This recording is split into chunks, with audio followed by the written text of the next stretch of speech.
Hey guys, Coach here at Strong DNA. Today we're going to talk about one of my favorite exercises, deadlift. So before we go through the covering up how the deadlift works and what are the benefits and absolute about the form of a exercise, first I want you guys to understand the difference between hinge and a squat. So when we're talking about the deadlift, the pattern of the movement for the deadlift, it's a hinge.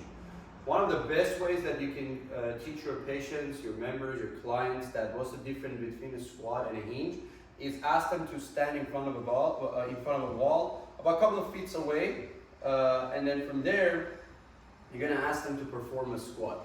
When they're performing a squat, as my coach Lucy is here demonstrating, there's going to be a gap between them and the wall. Where on the hinge, when they're pushing that hip back, they're pretty much touching the wall. And that's what we want them to understand. Because in this position, as you see, the shoulder is above the hip and the hip is above the knee. So when we're performing that hinge, thank you. So I want to make sure the shoulders stays above the hip and hip above the knee. Now another big difference between a squat and the hinge, Lucy's perform one more time, and a squat. So when you're going on the squat, you have maximum of a knee and a hip flexion, where on the hinge you have maximum of hip extension and minimum knee flexion. So that's very important that you kind of address that when you are basically starting to teach them for the exercises such as deadlift. Now let's go see how the deadlift. Alright, so we're going to start with the conventional deadlift. When we're talking about conventional deadlift or Romanian deadlift, that means depends on your Olympic bar that you're using, but most of them, they have this shiny area. That means you want to have your legs on that shiny area. That means when you want to do your lift, your arm's going to go on the side of your legs. So it depends on the height of the athlete and the height of the member. The position of the arm might be a little bit different, but you want to make sure that the arms are not going to be inside your legs. So when you're hinging down, you're grabbing your bar, you still want to have that tension. You want to make sure you're bending that bar. Now, let me explain why that's important. So, off the bar very quick. So, turn around. So, when we are kind of creating that tension or basically bending the bar, we are activating our lats. And there's a cross muscle connection between your lats and your glutes. All right? So, more activation on the lats, more activation on the glutes, the hip will be more stable.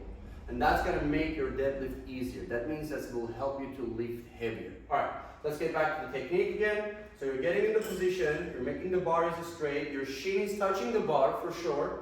Alright, you're grasping the bar, kind of wiggling a little bit around, locking down everything, and then from here, you're driving the bar up.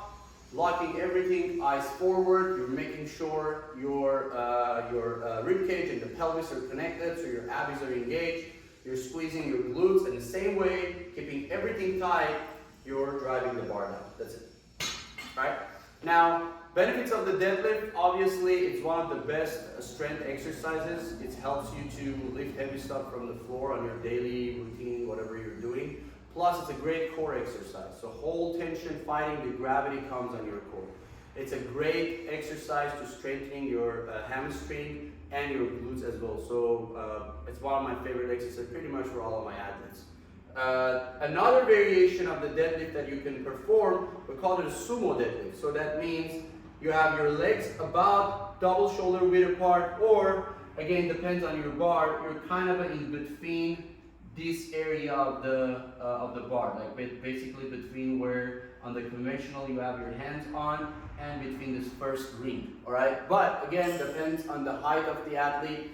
That area might change because some athlete might be more comfortable to stand more wider or somewhere over there. Now I want to make sure our toes are not too much out, pretty much 45 degree or 5 to 10 degree, that's enough, so close your toes a little bit more. But again, that all depends on the athletes, the shoes you're wearing, the height of the athlete, and etc. So, but the same concept, so the bar is going to touch your shin, and this time you're going to make sure that the hands are going to be right over there in the center. You're locking the lats, you're engaging the lats, lifting it up, and down.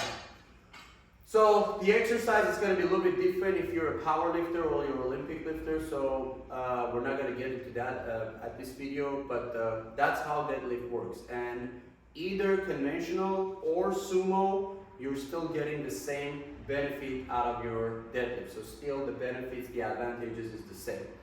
Now, if you have an athlete that they're taller, like a basketball player, volleyball player, it's pretty much not a comfortable exercise for them, but it's an absolute necessity for them. So if they want to do a deadlift, you have two options. Instead of barbell, you can use one of those trap bars. So it's kind of like a squattish deadlift exercise for them, or elevate the bar for them. So we usually use those boxes or a couple of plates. So we elevate the bar, so we make sure that they can reach down so they can do their deadlift. Now there's another tools that you can use for the deadlift, which we're going to cover with the kettlebell and the sandbag, and I will explain why we prefer kettlebell and sandbag compared to dumbbell. Alright, with the kettlebell, the rules will be changed because obviously the load is changed, so it's changing. So on the barbell deadlift, you have your plates distributed over the bar, but in a kettlebell, the whole load is centered in one position. So ideally, you want to stand where your toes are passing the kettlebell. Pretty much, you want to stand where you're getting as close as possible to the horn of the kettlebell. That's kind of a represent where the shin touches the bar when you were doing with the barbell.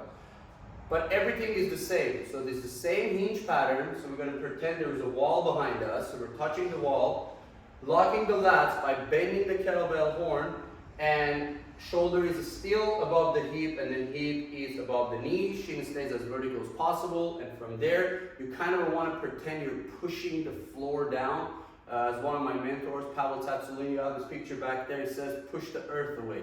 So you're pushing the floor down and then lifting yourself up. Thank you. And it's pretty much the same benefit. There's nothing different between the kettlebell and barbell. It depends on the age of your athlete, the age of the patients.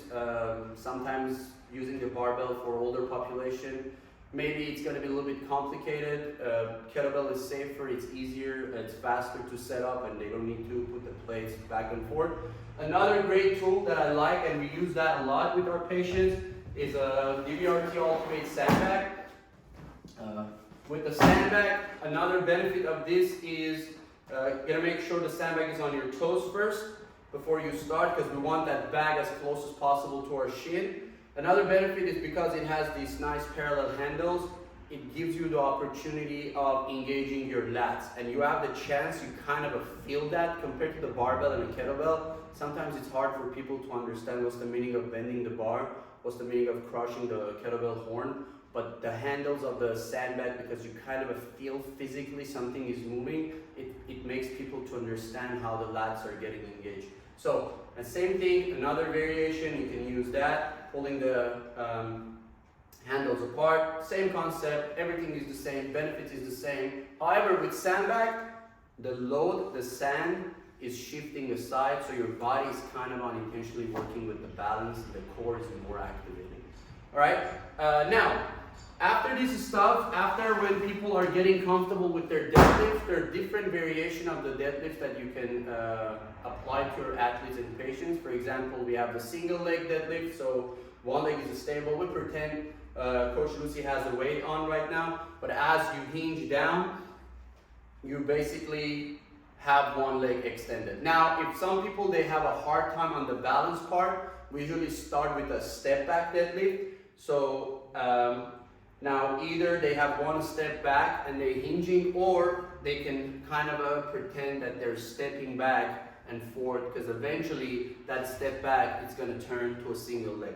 If not, another way to kind of challenge their balance, prepare them for the single leg deadlift, we like to do the sprinter starter, where they have their heel and the toe about a weight apart. They're keeping this back leg heel off the floor completely, so they gotta kind of dig their toes down, keep this heel as high as possible, so kind of a less balance for them, and still the same concept of the hinge. Now, I mentioned we prefer kettlebell and a sandbag when it comes with the both hand as a deadlift practice, because you can engage your lats. Unfortunately, you can't do that with the dumbbell.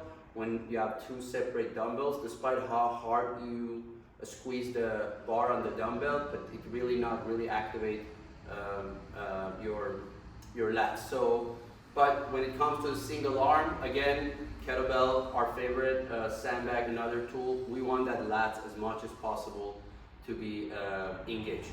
That's pretty much all about the deadlift. If you have any questions, let me know.